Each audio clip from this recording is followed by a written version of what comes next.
Hello student everyone. आज हम लोग पढ़ेंगे competitor auditor general of India CAG. इसका उल्लेख आर्टिकल 148 में किया गया है संविधान में। एक ये संवैधानिक पद है, वर्तमान में चर्चा में भी है। इसकी कार्य शक्तियाँ, क्या कार्य होते हैं, कितना इसका महत्व है इस पद का, इसको पूरा ब्रीफली हम लोग डिस्कस करेंगे। ठीक है। आर्टिकल 148 में इसको बताया गया है कैग के विषय में। अभी हाल ही में जम्मू कश्मीर के पूर्व लेफ्टिनेंट गवर्नर गिरीश चंद्र मुर्मू को नया कैग बनाया गया है। ठीक है।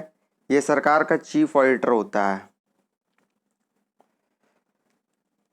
कैग भारत का नियंत्रक और महालेखा परीक्षक संभवतः भारत के संविधान का सबसे महत्वपूर्ण और एक स्वतंत्र प्राधिकरण भी है। ठीक है। इसका हेड ऑफिस आपका दिल्ली में ही है। वह एक ऐसा व्यक्ति होता है जो देखता है कि संसद द्वारा अनुमान्य खर्चों की सीमा से अधिक धन खर्च ना हो पाए, या संसद द्वारा विनियोग अधिनियम में निर्धारित मदों पर ही धन खर्च हो। विनियोग प्रस्ताव जो लाते हैं धन की आवश्यकताओं के लिए। ठीक है। इसके क्या क्या संवैधानिक प्रावधान है हम क्रमवार देखते हैं।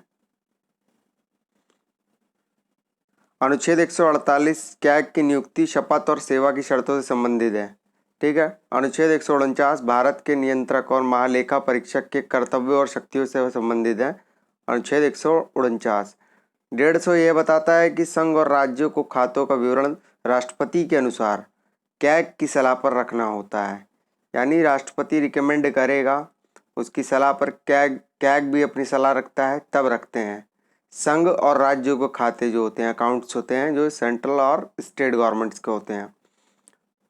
अनुच्छेद 151 कहता है कि संघ के खातों से संबंधित कैग की रिपोर्ट राष्ट्रपति को सौंपी जाएगी, जो संसद के प्रत्येक सदन के पटल पर रखी जाएगी। प्रत्येक सदन मतलब राज्यसभा और लोकसभा, किसी दोनों में रखी जाएगी। अनुच्छेद 279 में इसका शुद्ध आय की गणना, नेट इनकम की जो एस्टिमेशन होती है वो कैग के अधीन ही होती है। यह प्रमाणित करता है, इसका एक प्रमाण पत्र अंतिम माना जाता है कैग का। ठीक है। तीसरी अनुसूची, भारतीय संविधान की तीसरी अनुसूची की धारा 4 के अनुसार भारत के कैग और सर्वोच्च न्यायालय के न्यायाधीशों द्वारा पदभार ग्रहण के समय ली जाने वाली शपथ का प्रावधान करती है। ठीक है। ओथ आपका तीसरी शेड्यूल में आपका मेंशन है। चौथे में एलोकेशन ऑफ राज्यसभा सीट है। पांचवें में आपका जनजातीय क्षेत्र आते हैं। छठे में आपका असम, मेघालय, त्रिपुरा, मिजोरम जैसे जनजातीय क्षेत्रों का विवरण है। सातवें में सभी को पता है क्या है, भाषाएं हैं, है ना। इसी प्रकार से छठवीं अनुसूची के अनुसार जिला परिषद, एडीसी जिसे बोलते हैं, क्षेत्रीय परिषद के खातों की राष्ट्रपति और कैग द्वारा अनुमोदित प्रारूप के अनुसार रखा जाना चाहिए।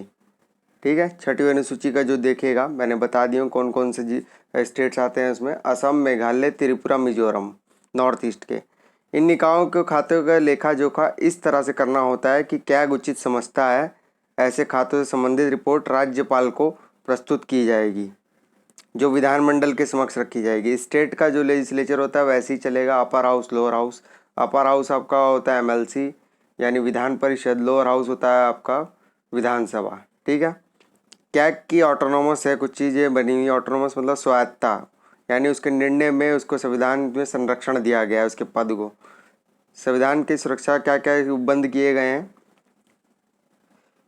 कैग राष्ट्रपति की सील या वारंट द्वारा नियुक्त किया जाता है, यानी उसका अटेस्टेशन राष्ट्रपति करता है। इसका कार्यकाल सामान्यतः 6 वर्ष या 65 वर्ष की आयु तक होता है।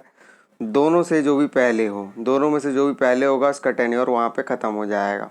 कैग को राष्ट्रपति द्वारा केवल संविधान में दर्ज प्रक्रिया अनुसार ही हटाया जा सकता है, जो कि सर्वोच्च न्यायालय के न्यायाधीश को हटाने जैसी ही प्रक्रिया के समान है। क्योंकि दोनों को ही जो ओथ का प्रोसेस है हमारी शेड्यूल 3 में मेंशन है वैसे ही है, और रिमूवल भी इनका वही है। यहाँ ध्यान रखिएगा, महाभियोग और रिमूवल, इम्पीचमेंट और रिमूवल। इम्पीचमेंट लगता है आपका प्रेसिडेंट के लिए, और रिमूवल वर्ड्स जो यूज़ होता है चीफ जस्टिस ऑफ इंडिया के लिए, रिमूवल के लिए, या फिर जो शेड्यूल 3 में मेंशन ऑफिसर्स हैं आपके उसके लिए होता है।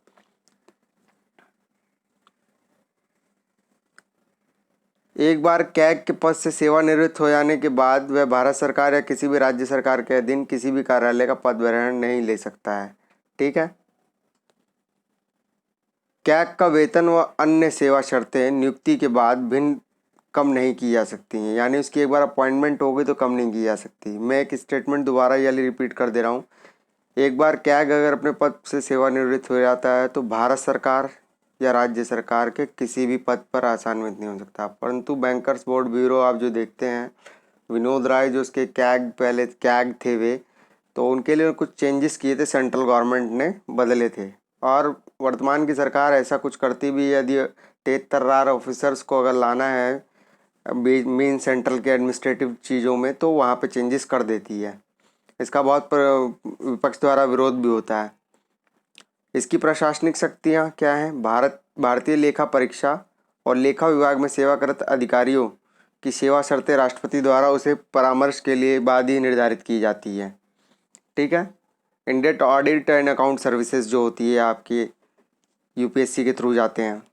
कैग के कार्यालय का प्रशासनिक व्यय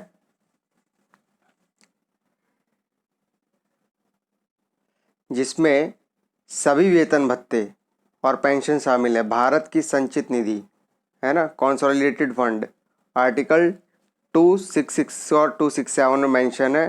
कंसोलिडेटेड फंड और कंटिजेंसी फंड पर भारित होते हैं, जिन पर संसद में मतदान नहीं हो सकता। अब मेन पढ़ लेते हैं इसके क्या कार्य हैं और क्या शक्तियां हैं। ठीक है, इसके कितना अथॉरिटी दे रखी है और डेलीगेशन और राइट्स इसको दे रखे हैं कि पावर्स यूज़ कर सकता है उस एरिया में और उस टेरिटरी में अपनी, जो कि अक्सर लेखन के दृष्टिकोण से ज़्यादा अच्छा माना जाता है। प्रीलिम्स के लिहाज से यहाँ क्वेश्चन नहीं बनता है। प्रीलिम्स के लिहाज से क्वेश्चन यहाँ पे बनेगा कि कौन से अनुच्छेद में कैग का उल्लेख किया गया है, कौन से अनुच्छेद में इसकी पावर्स का उल्लेख किया गया है। ठीक है, और इसके ऑथ और रिमूवल के विषय में पूछ लेगा। ओथ मतलब शमत और रिमूवल मतलब हटाए जाने की प्रक्रिया। कैग भारत की संचित निधि और प्रत्येक राज्य के केंद्र प्रशासित प्रदेश जिसकी विधानसभा होती है कि संचित निधि से संबंधित खातों के सभी प्रकार के खर्चों का परीक्षण करता है। यानी सेंट्रल और स्टेट गवर्नमेंट के दोनों, स्टेट गवर्नमेंट के वहाँ जहाँ पे विधानसभा होगी उसकी कंसोलिडेटेड फंड्स के ऊपर से संबंधित जितने भी खर्चे होंगे उसको वह परीक्षण कर सकता है। भारत की आकस्मिक निधि और भारत के सार्वजनिक खाते के साथ साथ वह प्रत्येक राज्य की आकस्मिक निधि और सार्वजनिक खाते से होने वाले सभी खर्चों का परीक्षण कर सकता है। यानी कंटिजेंसी रिजर्व को भी ये चेक कर सकता है। ये ध्यान रखिएगा, दोनों मैं ऊपर बता भी चुका हूँ, दोनों फंड्स होते हैं, कंटिजेंसी और आपका कंसोलिडेटेड फंड्स। केंद्र सरकार और राज्य सरकार के किसी भी विभाग के सभी ट्रेडिंग, विनिर्माण, लाभ हानि खातों, बैलेंस शीट व अन्य अतिरिक्त खातों का ऑडिट कर सकता है। केंद्र और राज्य सरकार के दोनों का कर सकता है। आप ध्यान रखिएगा, यहाँ पर आपका नुमाइंदा राज्य में ऐसा कोई पद नहीं होता है, इसी कारण से कैग और ज़्यादा वर्चस्वधारी हो जाता है। ठीक है, संबंधित कानूनों पर आवश्यक होने वाले केंद्र व राज्य से वित्त पोषित होने वाले सभी निकायों और प्राधिकरणों की सरकारी कंपनियों, निगमों और निकायों के आय व्यय का परीक्षण कर सकता है। यानी स्टेट और सेंट्रल गवर्नमेंट के जितने भी पब्लिक सेक्टर अंडरटेकिंग्स यूनिट होंगी उनका भी अंकेक्षण कर सकता है, ऑडिट कर सकता है। राष्ट्रपति या राज्यपाल द्वारा अनुशंसित किए जाने पर किसी अन्य प्राधिकरण के खातों पर ऑडिट करता है, जैसे कोई स्थानीय निकाय। ठीक है, केंद्र और राज्यों के खाते जिस प्रारूप में रखे जाएंगे उससे संबंध में राष्ट्रपति को सलाह देता है। केंद्र के खातों से संबंधित अपनी ऑडिट रिपोर्ट को राष्ट्रपति को सौंपता है, जो संसद के दोनों पटल पर रखी जाती है। दोनों पटल मतलब कि आपका राज्यसभा और लोकसभा। किसी राज्य के खातों से संबंधित अपनी ऑडिट रिपोर्ट राज्यपाल को सौंपता है और जो राज्य विधानमंडल के समक्ष रखवाता है, यानी विधानसभा और विधान परिषद, यदि विधान परिषद वहाँ हुई।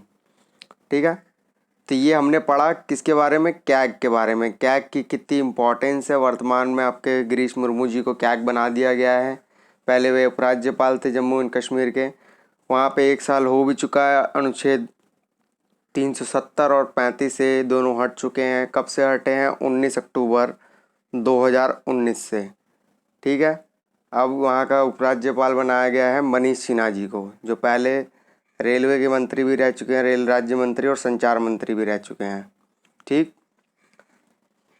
कैग के विषय में सबसे ज़्यादा यही है कि ये स्टेट और सेंटर दोनों के ऑडिट्स कर सकता है, दोनों की पीएसयू की ऑडिट्स कर सकता है कभी भी। ठीक है, जो इसकी रिपोर्ट होती है वे राज्यपाल को भी देता है और फिर गवर्नर को तो देता ही है और साथ साथ आपके प्रेसिडेंट को भी देता है। और ये लोग अपने केंद्र और राज्य स्तर पर दोनों हाउसेस में रखवाते हैं, अपर और लोअर पे। ठीक है, अपर लोअर हाउसेस में इसका चेकिंग होती है। ठीक है, इसका उल्लेख 148 में दिया गया है। मैं फिर रिपीट कर दे रहा हूँ आपको, बस आर्टिकल 148। प्रिंस के लिहाज से आपके क्वेश्चन आर्टिकल पे बनते हैं, कार्यशक्ति के हिसाब से आपके मेंस में बनते हैं लिखने के लिए।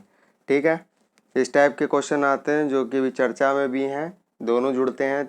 काफ़ी सारे करंट के साथ इशू जुड़ रहा है तो बिल्कुल पढ़ लेना चाहिए, और अक्सर एग्ज़ाम में यही आता है। ठीक है, क्यूरियस टॉपिक पर डिस्कशन होगा आगे भी, आप देखते रहिएगा इसी प्रकार से चैनल को। दूसरी बात और ये है कि आप जो यहाँ पढ़ाया जाता है कोशिश करा करो कुछ एक चीज़ें अपनी कॉपी में मेंशन कर लिया करिए, जिससे आपके नोट्स भी बन जाएंगे ब्रीफ, और रिवीजन करने में काफ़ी आसानी होगी। ठीक है, thanks for watching this channel.